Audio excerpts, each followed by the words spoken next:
kembali lagi di Sok Jadi Pandit. Dan kali ini gue akan membahas preview jelang final Champions League antara Manchester City berhadapan dengan Internazionale yang akan main nanti malam atau nanti subuh pukul 2 ya kalau nggak salah.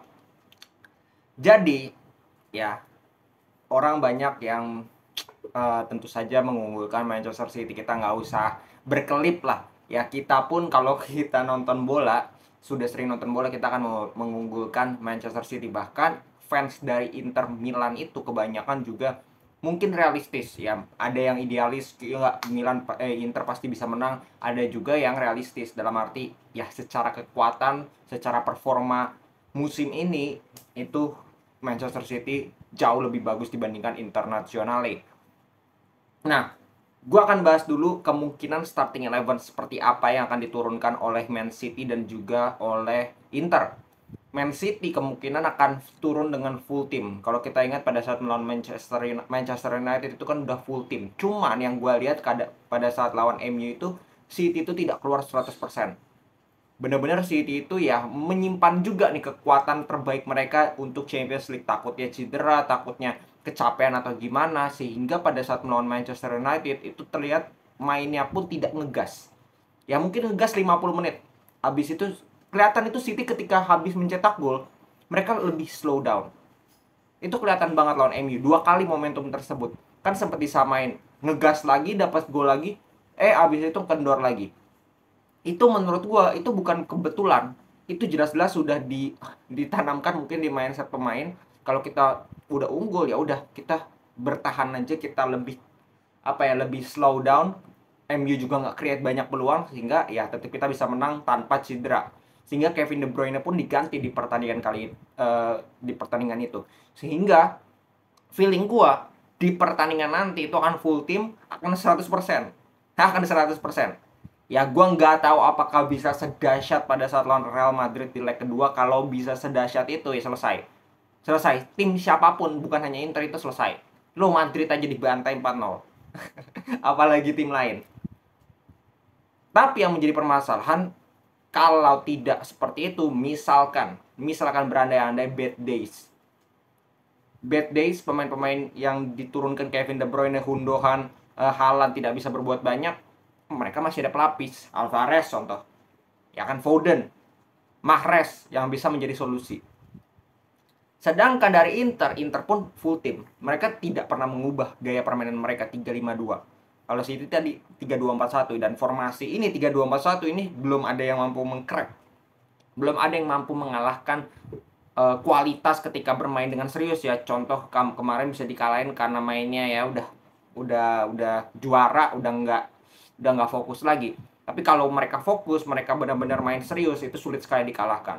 Inter 3-5-2 atau compact defense yang mereka coba lakukan dengan 5 back di situ, dengan 2 striker yang turun juga, ya mereka tidak punya banyak pilihan dalam segi pemilihan pemain. Beda dengan Manchester City yang punya kedalaman squad yang luar biasa. Nah, apakah Inter punya peluang? Jelas Inter punya peluang. Semua tim yang bermain di final punya peluang untuk menjadi juara. Cuman sebesar apa? Ya kan? Ada salah satu pandit top di Indonesia yang bilang 5% peluang dari Inter. Ini menurut gue terlalu tega. Terlalu tega.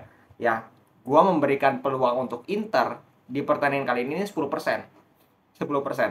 Ya, sedangkan Manchester City 90% untuk menjadi juara. 10% ini apa? 10% ini harus dilihat oleh fans Inter. Walaupun ini kecil banget. Tapi faktor-faktor inilah yang bisa membuat Manchester City mampu dikalahkan oleh Inter. Ya ini gue akan coba untuk menjelaskan. Pertama, Inter harus bermain luar biasa. Harus bermain hari terbaiknya. Sedangkan Manchester City harus bermain dengan hari terburuknya. Itu peluang pertama. Itu 1%-nya. Lalu 1% berikutnya adalah gol jatuh dari langit. Contoh penalti di menit awal, contoh penalti di menit terakhir masih 0-0 terus Inter dapat menit terakhir penalti, itu bisa terjadi. Yang ketiga, persenan ketiga ini adalah kartu merah. Contoh City dapat kartu merah, itu bisa terjadi.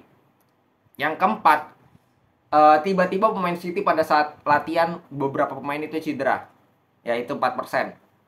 Persenan kelima itu Onana dengan defense-nya Inter itu masih bermain luar biasa, benar-benar luar biasa, sulit sekali ditembus.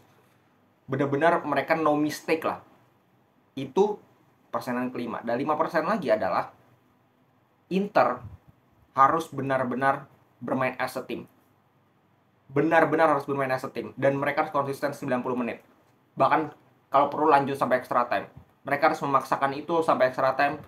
Mereka harus memaksakan adu penalti. Karena kalau adu penalti menurut gue itu 50-50. Mau lu hebat lawan tim Tarkam pun 50-50.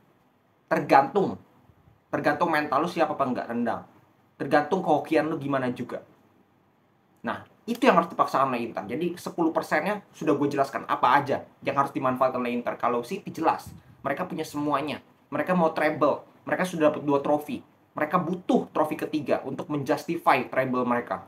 Dan ini trofi yang belum didapatkan Pep sejak di Barcelona 2011. Jauh sekali, 11-12 tahun. Dia belum mendapatkan Champions League lagi. Dan ini trofi yang dicita-citakannya untuk bisa menjustify bahwa dia sukses di Manchester City dengan meraih treble, Champions League, Liga, dan juga FA. Ini penting. Ya, dan seperti yang tadi gue bilang, feeling gue, ya tetap kalau City bermain bagus aja, mau 10% tadi faktor ada, City bermain bagus, itu bisa menang City. Jadi satu-satunya peluang ya, 10% peluang ya tadi gue jelaskan. Dan apakah itu bisa terjadi di final nanti, anything can happen. Karena ini sepak bola. Ya kita tidak bisa mendahului sebelum peluit itu dibunyikan. Ya, apakah City bisa bermain luar biasa di final? Bisa saja, tapi bisa juga tidak. Kita tahu City tidak pernah juara Champions League. Inter berapa kali juara Champions League? 3 kali ya. Jadi itu dia preview kali ini. Kita lihat nanti seperti apa final Champions League. Mungkin terkesan agak anti klimaks ya. Mungkin Inter akan bertahan total, itu feeling gue. City akan menguasai pertandingan. Inter akan coba untuk memaksakan lewat counter 1-2 momen, mereka akan cetak gol dengan pertahanan yang solid. City seperti biasa mereka akan menguasai pertandingan, mereka akan coba mencari celah. Tapi hasilnya kita akan lihat nanti. Salam sepak bola.